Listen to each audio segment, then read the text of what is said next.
अगर मैं आपसे कहूँ कि आप 100 रुपया जोड़ के लाखों रुपया बचा सकते हैं, तो क्या आप विश्वास करेंगे? देखिए, ज़्यादातर लोग ऐसी गलतियाँ करते हैं, जिसकी वजह से उनकी मेहनत की कमाई जितनी बढ़नी चाहिए, उतनी नहीं बढ़ती है।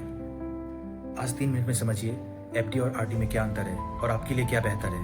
मान लीजिए 2 दोस्त थे, राहुल और मोहित। राहुल के पास बहुत सारे पैसे थे, उसने सारा पैसा एफडी में लगा दिया और मोहित के पास ज़्यादा पैसा था नहीं, तो उसने 5,000 रुपया आरडी में लगाया। 1 साल बाद दोनों को ब्याज मिला। बात पर निर्भर करता है कि आपके पास पैसा अभी है या पैसा बाद में आएगा।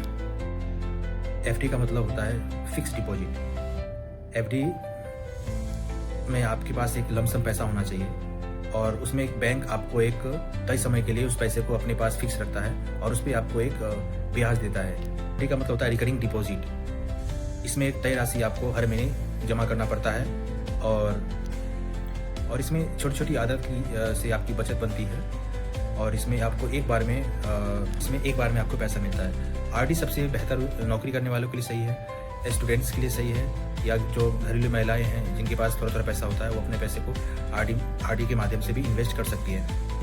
आरडी और एफडी को हमेशा सुरक्षित इन्वेस्टमेंट माना गया है, लेकिन आरडी और एफडी में जो आप इन्वेस्टमेंट कर रहे हैं उसका पर्पस सिर्फ इतना ही होना चाहिए कि आपके पास आप उस एफडी और आरडी के माध्यम से अपना इमरजेंसी फंड क्रिएट करें।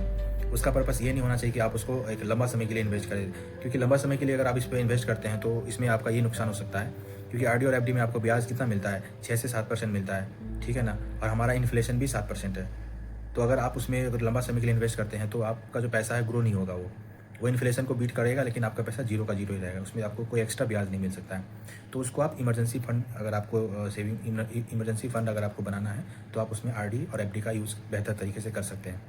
और अगर उसमें ज़्यादा आपको अगर कुछ करना है तो उसके लिए मैं आपको नेक्स्ट वीडियो में बताऊँगा कि और बहुत सारा इन्वेस्टमेंट का तरीका है जो आप स्टार्टिंग में आप शुरू कर सकते हैं और सीख सकते हैं, और मैं इसको आपको नेक्स्ट वीडियो में बताऊंगा। मुझे कमेंट करके बताइए वीडियो आपको कैसा लगा, और इस तरह का वीडियो को अगर आपको पसंद करते हैं तो मुझे कमेंट कीजिए और फॉलो कीजिए, लाइक कीजिए, और आने वाला वीडियो का आप इंतज़ार कीजिए। धन्यवाद, थैंक यू।